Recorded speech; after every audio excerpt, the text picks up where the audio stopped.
The Brooklyn Park City Council is talking pigs. A measure to allow citizens to keep pot-bellied pigs as pets is on the agenda this week. And one resident has a personal stake in the matter. Pico, come here. Here. Pico's not your everyday pet. Spin around. But the pot-bellied pig's owner, Rebecca Buckley of Brooklyn Park, says he deserves a home just as much as dogs and cats. The city didn't see it that way. They're like, well, you'll have to get rid of him. And I was like, well, I don't know where he's going to go. Rebecca got Pico when she lived on a 20-acre property in the city. Brooklyn Park allows pot-bellied pigs on large properties like that. But when she moved to a regular suburban lot, she found out she was suddenly in violation. Said, that they got a complaint, and I'm like, okay. I don't know why, because he's not a problem. But giving up her pet wasn't in the cards for Rebecca. I got a petition going, got over 500 people that signed it, all in the neighborhood. And she thinks the city will be on board too. Monday night's council meeting has Pico and other pigs on the agenda as the city considers whether to allow people to keep potbellies as pets. The last meeting, they were put all together. Chickens and pigs, and I think there was another animal, I can't remember what it was, but a lot of those neighbors, they were like, we're fine with pigs, we just don't really want chickens. So the chickens were removed from the proposal, leaving the council with only porcine pets to consider. She thinks that will put the pig ordinance over the top. I'm very optimistic about it. Pico, come here. If the ordinance passes, it will allow one pot-bellied pig per property, and they need to be registered with the city. Monday is the first reading of the proposal. Robbinsdale police are investigating an alleged sexual assault incident at North Memorial Health Hospital. Police received information last Wednesday from a 78-year-old patient who says she was sexually assaulted. The alleged suspect is an employee of the hospital. The patient told police the incident happened on October 18th or 19th. North Memorial officials say they have not yet been contacted by Robbinsdale police. They released a statement, however, to CCX News saying we have proactively reached out to the Robbinsdale Police Department to offer our cooperation and understand how we can support their investigation. The hospital also said it started an internal investigation into this matter. Warmer fall weather this past weekend made for the perfect opportunity to get outside and do some yard work, and a local school took full advantage. St. Raphael Catholic School in Crystal held its 14th annual Rake-a-thon fundraising event Saturday morning. About 80 students, parents, and teachers gathered to rake leaves for 10 families in the area who otherwise couldn't do the task on their own. We love our school, and I love the service project. I think it's a great way to see our Catholic faith in action, helping our neighbors and those in need of assistance. St. Raphael asked members of the community to pledge money for their school. The school hoped to raise $12,000 this year. In Golden Valley, there's a business where kids can be kids and adults can become kids again. It's a place for sports lovers and sports collectors. In this week's Business Matters, Corey Bork visits Papa Hawk Sports for a look inside the business of sports memorabilia. This is the baseball area. You got the basketball area behind you. Next to that is a football. You got hockey over here. Step inside Papa Hawk Sports, and sports fans will be hard-pressed not to find something that doesn't catch their attention. That is my 500 home run baseball collection. It's got the original 500 or more home run hitters minus the steroids. And minus a Babe Ruth baseball. If we had a Babe Ruth, we'd have to have an armed guard standing here. From late 1800s baseball gloves to a 1920s football helmet. This was the most unusual item after we did all the research on it. To an item from the 1860s when boxers started using gloves. There's so much in here. I mean, it's just a fun store. And did we mention all the cards? Lots of them. Actually, 16 to 17 million of them. I've been collecting since I was about 4 years old. Mark Hochstetter's is the man behind the collection. I was one of the ones that didn't put it in my bike spokes. And I saved every card that I ever got. Then there's hundreds of autographed jerseys. That's a Kirby Puckett autographed jersey from '85. One of my personal favorites. And one of my favorites, a basketball autographed by Michael Jordan himself from the '96 championship Bulls team. So what is it that makes collecting so fun? It's the chase.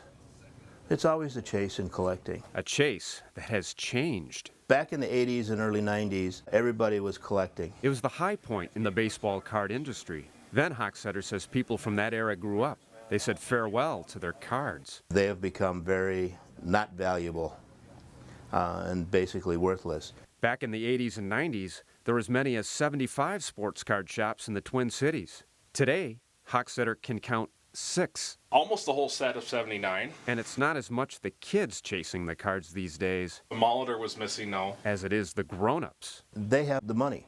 Hochstetter's Golden Valley business has shifted from being a local dealer to a worldwide seller. I think we're up to 42 countries. Despite all the changes, there's one part of the job that stays the same. Seeing a smile on a 10, 11, 12-year-old kid that walks in and gets a pack of cards and he gets his favorite player when he opens a pack. That is the best feeling in the world. For Business Matters, Corey Bork, CCX News. And Hochstetter isn't done collecting himself. He's about 150 baseball cards away from finishing sets from the 1960s. And we should also mention this Saturday, Hochstetter is holding a fundraiser. 20% of all sales will help his grandson, who was just diagnosed with epilepsy. Trick-or-treaters had the chance to practice gathering up candy this past weekend before the big day. We stopped by Osseo's celebration. We're putting on our annual Halloween party for the kids in town, and this is probably our 18th or 19th year doing it. And it started with about 100, 150 kids, and now we're having over 1,000 kids. The Osseo Lions and City of Osseo organized the event. Kids played games at City Hall and trick-or-treated up and down Central Avenue.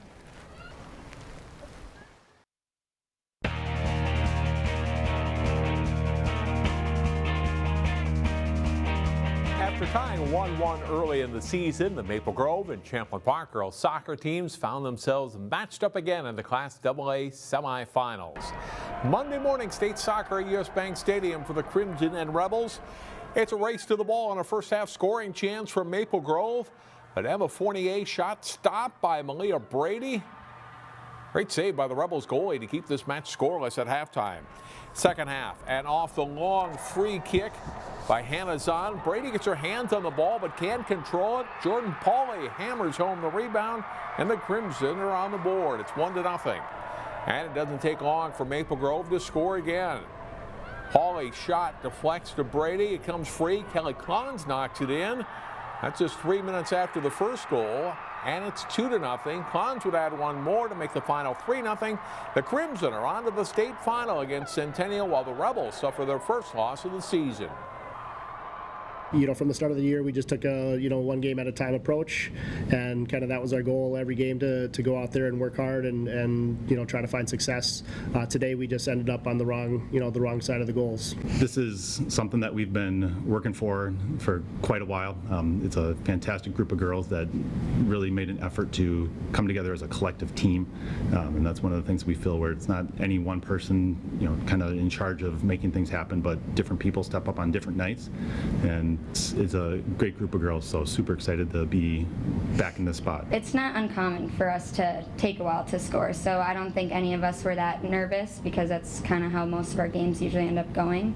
But then when the time comes to finish it, we usually do our job on that. Now to football, where it was good timing for Armstrong to move from Class 6A to Class 5A.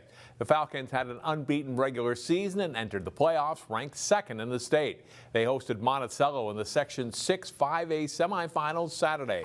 Armstrong gets on the board first as quarterback Jake Breitbach fakes the handoff, takes it himself up the middle for a 25-yard touchdown, and the Falcons lead 7-0 after one. Tied at 7 in the second quarter when Breitbach on the play action finds Nick Barrett opens for a touchdown. Armstrong takes a 14-7 lead into halftime. Third quarter, Sean O'Driscoll takes the handoff and goes up the middle to score. Armstrong is up 21-7, but Monticello battles back. Alex Opatz, a Sam Bauer, the spin move, a couple of them here on this run, all the way to the end zone for a touchdown at 21-14. In the fourth quarter, Breitbach throws a quick pass to Barrett. He gets down the sideline to score. Armstrong wins 28-14. They face Elk River in the Section 6 title game Friday at St. Michael Albertville High School. In Section 5 5A, Cooper is the number 2 seed. The Hawks look to advance to the section final as they hosted Minneapolis Southwest in the semifinals. Gerard Russell takes the handoff, gets in for the touchdown late in the first half, and Cooper's up 21-0 over the Lakers at the half. But Southwest rallies. Mac Knoll follows some good blocks, gets in for a score. Southwest is within 21-7. 4 minutes later, Nick Flaskamp takes the handoff, runs hard, getting tackled inside the 1, sets up a touchdown, and Southwest is within 21-13.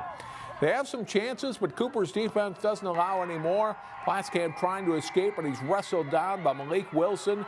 Cooper wins 21-13. They're at Spring Lake Park in the section final on Friday.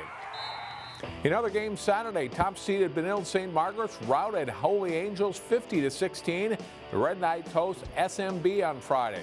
Breck scored the last 4 touchdowns to pull away from Lake City and win 54-28.